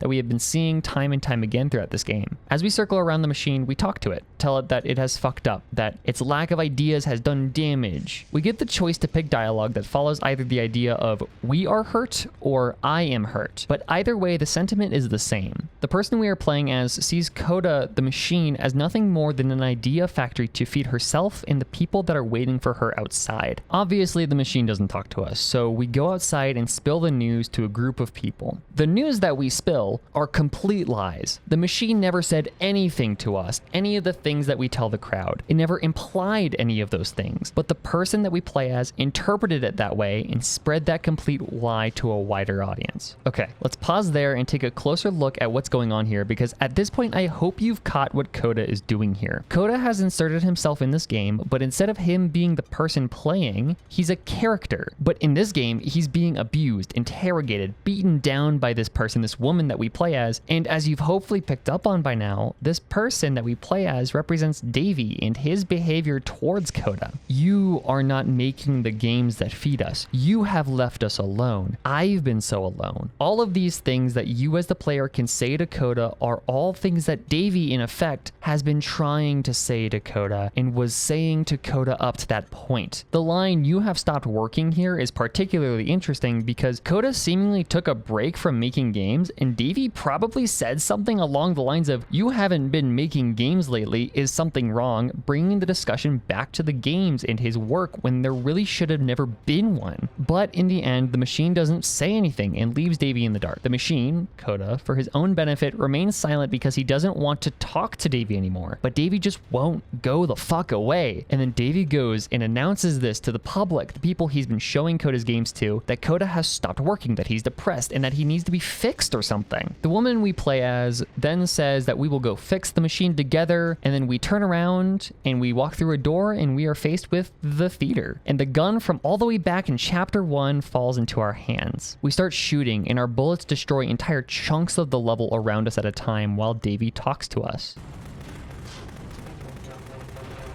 So now the work is becoming self-destructive. And I'll tell you, at the time that I first played this game, shortly after he made it, here's what I'm thinking to myself.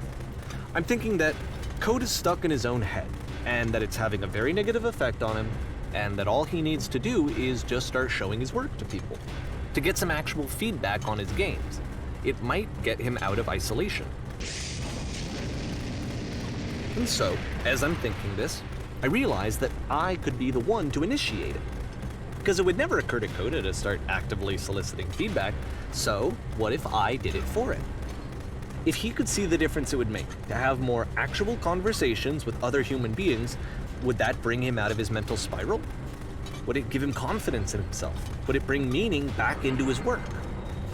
So in Davy's dialogue, he talks to us in a way that implies that what is happening in the game is representative of Coda's self-destructive nature. We're destroying the levels in front of us, and while he doesn't acknowledge the gameplay we're partaking in directly, it can be assumed that the voice lines here are trying to get the player into thinking that this gun is Coda's self-destruction, him falling further into a depression and destroying everything he's created. But as we've discussed earlier, we know that this isn't the case. This entire section represents Davy walking into Coda's games and destroying them, ripping any and all meaning out of them, tearing them apart limb from limb, and making them unrecognizable to their creator. In this scene, the gun from Escape from Whisper makes its return, and this time it doesn't have the flaws that it had in the original game. In Escape from Whisper, you had a limited number of bullets and no way to reload, whereas here you have infinite bullets. And this time, the gun actually does something. In a more meta sense, looking at the games made by Davy Prime and not by Coda, I think the gun having limited ammo in Whisper when juxtaposed to the infinite ammo gun and its destructive nature is a way of saying that at the beginning of the game, there was nothing bad with the games. Nothing was being destroyed. There was nothing there to threaten it. They had no meat behind them, and there was no monster present to misconstrue them and spread them. As we destroy more and more, we finally destroy the floor below us, and we fall into a white void with the puzzle door below us. And when we fall into it, we end up in a claustrophobic room with only the machine in front of us, with our camera controls completely disabled, and we're only able to shoot forward at the machine, at Coda. We are able to do nothing except to continue and destroy Coda with his own creation. And all this symbolic narrative has backing in the voice lines that Davy speaks to us during this entire sequence, which is some of my favorite in the entire game. Davy Prime did a phenomenal job voice acting this, and he does a phenomenal job getting that frantic, existential confusion across in these lines. It's so raw and so powerful. So now the work is becoming self-destructive. And I'll tell you, at the time that I first played this game, shortly after he made it, here's what I'm thinking to myself. I'm thinking that Code is stuck in his own head, and that it's having a very negative effect on him, and that all he needs to do is just start showing his work to people, to get some actual feedback on his games. It might get him out of isolation. And so, as I'm thinking this, I realize that I could be the one to initiate it. Because it would never occur to Coda to start actively soliciting feedback, so what if I did it for him? If he could see the difference it would make to have more actual conversations with other human beings, would that bring him out of his mental spiral? Would it give him confidence in himself? Would it bring meaning back into his work? So I started showing Coda's work to people. I took this one, and the islands which you just played, the theater, the notes, the house cleaning game, and some of the prison escape games. I brought them to people that I knew and trusted. I asked their opinion. And the great part is that they really loved his games. You know, the point of it all was just to give him some external reference point, but they genuinely loved his work. There was nothing for him to be afraid of.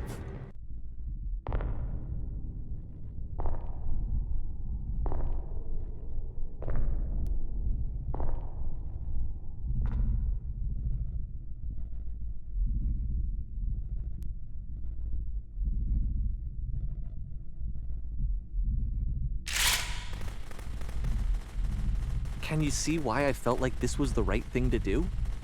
Because it's the thing that I always feel like I need, to be told that my work is good, that I am good.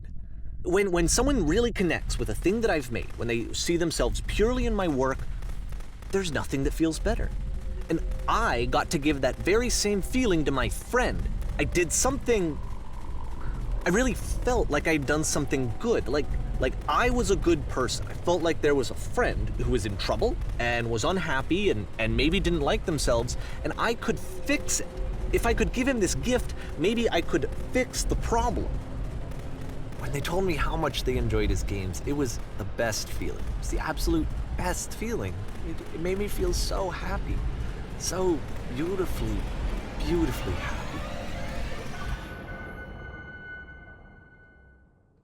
That sequence always gives me chills. It's about at this point in the game where you start to realize that there's something else going on with Davy. There's a little more than just a guy trying to be a good friend behind that voice. Here we start to realize that, especially with the beautifully, beautifully happy line, that Davy is kind of fucked up.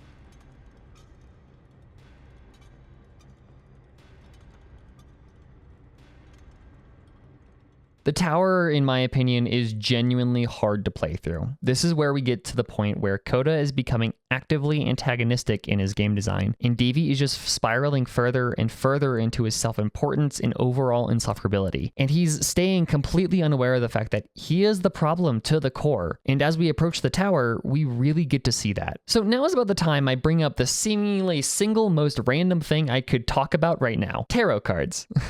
Surprisingly enough, tarot is something that comes up a few times across this game, but I haven't really talked about it because it doesn't come into play anywhere except for here. And the symbolism of tarot cards comes in full force here, and it helps tie everything together. So the 16th card in the tarot deck is the Tower, a card that represents significant upheaval and change. Usually the visual design of a tower card is ominous and cold, and that fits all the right descriptions that pertain to the final level of the game, the 16th game to be exact, the Tower. Once we leave the warm, comforting starting room, we get to see a cold, dark, colossal tower, uncanny both in appearance, architecture, and context. It almost feels like the tower is inside a larger structure, implied by the staircases and doorways we can see on the walls beyond the tower. So the tower here isn't the only thing going on. There is much more beyond the single focus of it. The song that plays during this game, Tower, is an ambient masterpiece that has feminine cries buried beyond an ominous bassy drone. It is an ever-present companion to our ascent, only cutting out when we reach the top. So what does this have to do with a tarot card of all things? Well, let me bring you back to a detail I pointed out all the way back in like the first few pages of this script. In the Stairs game, one game idea said that a key in one game unlocks something in a different game. Back in notes, one of the few notes that was repeated multiple times was one that said Devil Tower Star, which coincidentally are all tarot cards. In fact, they're a sequence of tarot cards, cards 15, 16, and 17. Put a pin in that real quick. So in order to actually start climbing the tower in, the actual game in front of us, we need to pass an invisible maze that plays a loud jarring noise and flashes red on our screen whenever we touch a visible wall. Obviously a design choice made with not a single intention of user friendliness. Coda didn't want this game to be playable, just like he did with the blank white void games he made and sent to Davy. He made this game to make a point, and it's a very similar point. Fun fact, the invisible maze is entirely doable, and if you do it without using the developer bridge, a hidden voice line plays.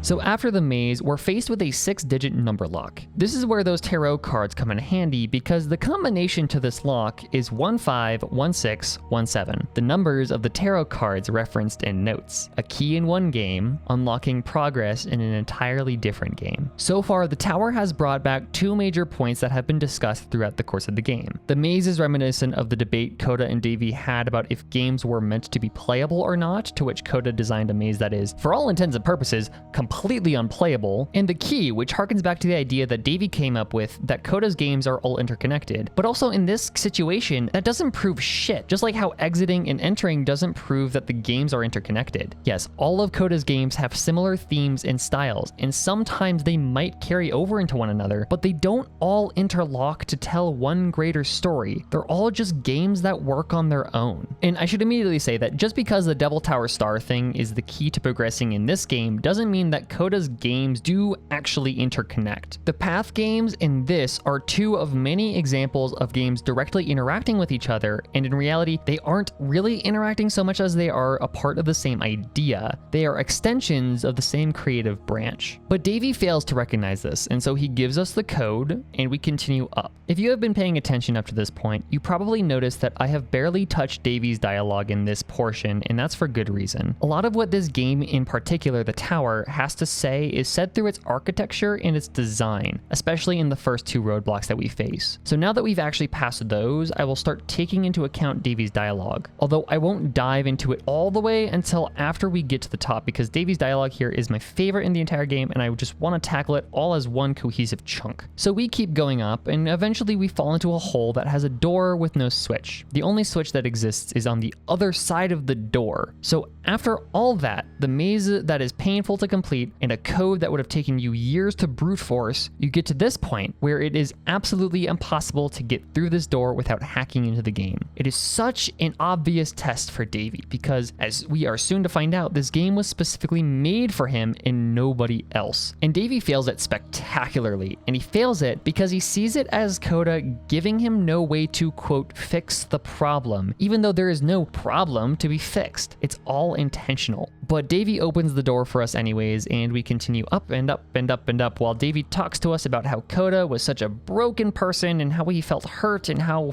he felt offended. And here is where the self-centered speech gets the most out of hand and obvious. The dialogue turns from ignorant to just straight up arrogant and selfish. To Davey, it was about him all along, and Coda was nothing but a tool to him. And because of what he did, Davey begs for Coda to give him answers, to talk to him and to tell him why. And finally, Coda does. He gives Davey answers, but guess what Davey does? He talks over Coda. Have you ever noticed that in this sequence, it's hard to actually read what Coda wrote because Davey is always talking? It's like even when Coda finally does decide to speak, to actually give him answers, Davey doesn't actually want to listen. He just talks over him, pretending he can't hear, continuing to talk about his problems when clearly he's the person that's causing the problems. And what's worse is that the trigger for Davey's lines here are placed around Coda's messages in a way where when you pause to actually listen to what Davey has to say, you lose track of what Coda's train of thought was. And so often you completely miss what Coda was saying by the time you reach the end of this sequence. So this is all to say that Davey doesn't care what Coda has to say because he is that self-centered. So then, what is Davey saying that he thinks is so much more important than Coda, and what does Coda have to say that falls on deaf ears? Well, let's rewind to the beginning and start to talk about the dialogue of this game because oh my god, it's so good. So the narration in the tower is actually pretty slow at the start. Davey gives us only one line where he tells us that the tower is a cold game, which like,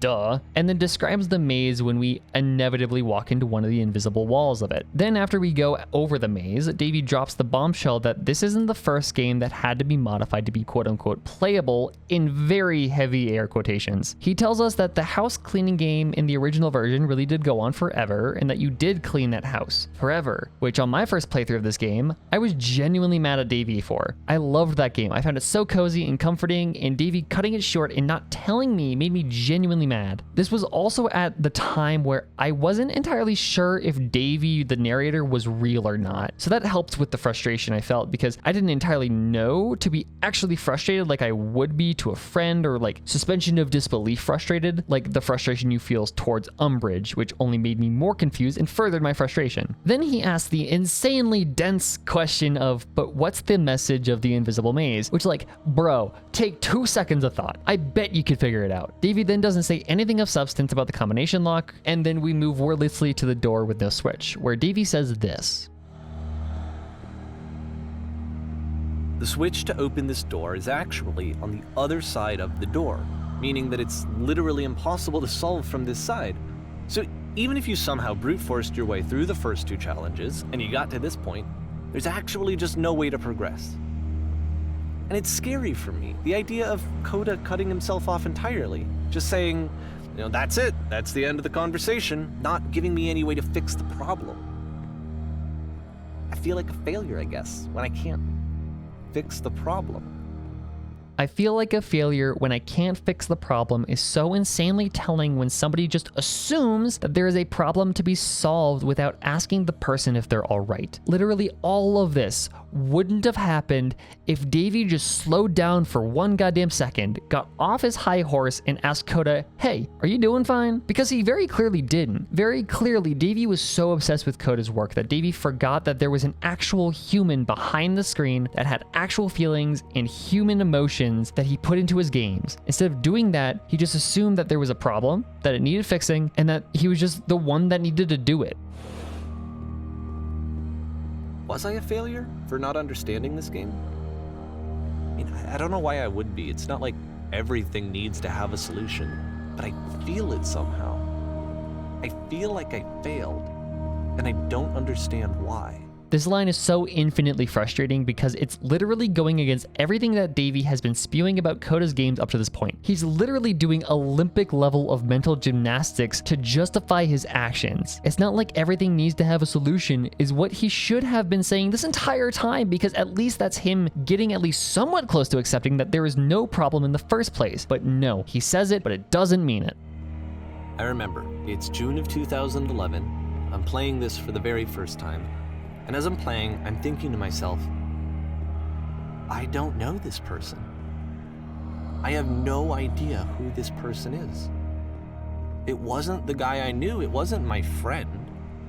I had come to so many conclusions from looking at all of his work up to this point, and then suddenly none of them... I had been trying to, though. That was the thing.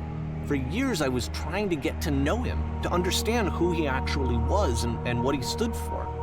I asked him so many times to please just tell me what his games mean to him. I asked him please to tell me what the 3 dots mean. And he wouldn't.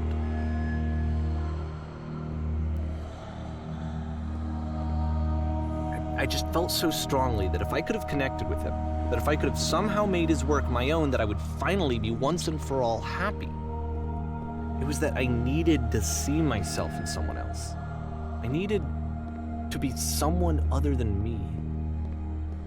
But he stopped and left, and it felt somehow like I had failed.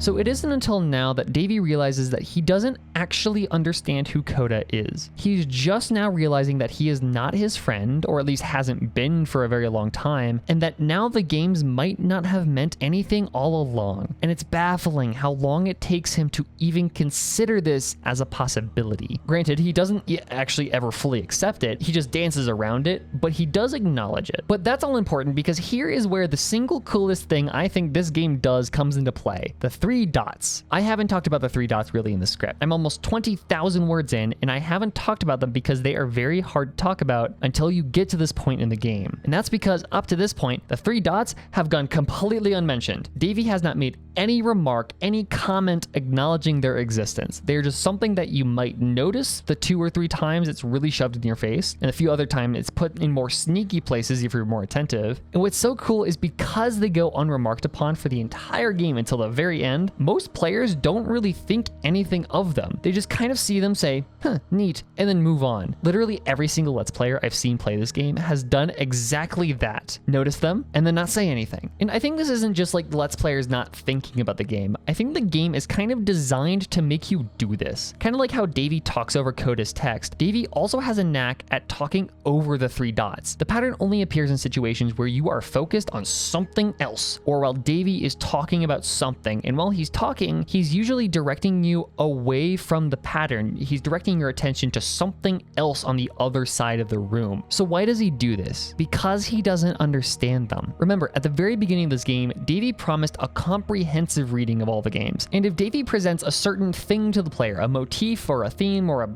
a symbol that exists in many of the games, and then says that he doesn't know what they mean, that kind of defeats the purpose of what Davey wants to do. Davey can't acknowledge that he doesn't understand something about Coda's games because that can't happen in Davey's mind. Davey's interpretation of Coda's work doesn't have room for something he can't interpret. Because of that, he just doesn't mention it in the slightest to the player. Probably the biggest question posed by players about this game is about the 3 dots. What do they mean? This is one of the first things one of my friends asked me after he finished this game, and this is probably one of the biggest reasons I wrote this video. I wanted to answer this very question. So here's what I gave to my friend, albeit in a more extended and comprehensive fashion. In my eyes, the 3 dots kind of convey the opposite idea for the lamppost. The lamppost is this thing placed in the game by Davey that Davey actively draws attention to, that Davey assigns a deep meaning to. The lamppost almost represents the idealistic nature of what Davey wants Coda's games to be: consistent, easy to understand, symbolic, and obvious. The 3 dots are the complete opposite of that down to every minutia. The dots are things placed in the game by Coda that Davey completely ignores, and something that Davey can't assign meaning to because the meaning of the dots is something that is personal to Coda. We don't know what it means, and we will never know what it means. There's a saying that goes, every painting is a self-portrait, or if you're more into writing as I am, every story is a memoir. What these sayings convey is the idea that in every piece of art there is a small piece of the author or artist that sneaks its way into the art. Art is a result of the human experience, and each of our experiences is completely different. So naturally, every piece of art that we make is derivative of the life that we have lived. But the important thing that we need to understand is that we, as the readers, should not be looking for those little hidden pieces, and we should not be interpreting those fragments. They exist in the art as a necessity and not to be read or interpreted. Trying to use the art to read the author is inherently dangerous. I think this is the idea that the 3 dots are trying to convey. The 3 dots are something that represent something that only Coda knows or cares about, because the 3 dots are the piece of him that is inherent to his games. And because they, the dots, represent that little piece of Coda, we have absolutely zero business knowing what they mean. What they mean doesn't even matter, and in general, the pattern lacking meaning or having an unknowable meaning is part of the meaning itself in the greater meta-narrative. The entire point of the dots is to not know, because it represents that unknowable part of art to the audience. The part of the art that is personal and that belongs to the artist and only the artist. And it is dangerous and foolish to try and read into and try and extrapolate meaning from those parts. This is really a message I think is at the core of the beginner's guide. Art is meant to be read into and interpreted. If it wasn't, then it wouldn't really be art. But there is a fine line that we, the audience, should not be crossing. There are things that we can interpret and ways we can interpret them, but there is a point where we are no longer restraining ourselves to the text and only the text, and instead trying to interpret based on the context of the author, the person who wrote the piece, to a point where our interpretations lose meaning. When we start to try to read the author, we are starting to do something that is affecting a real human being, projecting ideas, beliefs, and behavior onto somebody that we do not know and who does not know us. We have the responsibility to avoid psychoanalyzing the author through their work, because a lot of times the conclusions we come up with are completely wrong and will often paint the author in a completely awful light. I think Oscar Wilde put it best in his often overlooked preface to his only novel, The Picture of Dorian Gray, which took the form of this really strange poem thing where he pretty much nails the things that Davy Prime is trying to convey in the beginner's guide, more specifically in the first few lines. The artist is the creator of beautiful things. To reveal art and conceal the artist is art's aim. The critic is he who can translate into another manner or a new material his impressions of beautiful things. The highest, as the lowest, form of criticism is a mode of autobiography. Those who find ugly meanings in beautiful things are corrupt without being charming. This is a fault. Those who find beautiful meanings in beautiful things are the cultivated. For these there are hope. And I want to take an aside here, because the thing that I've been spending over 600 words trying to explain, Oscar Wilde did in 83. That man was a genius. So after that block of narration, we get to the top of the tower, which looks a lot like the room we started the tower in, as well as a lot of other rooms across the games, most notably the prison escape tutorial room.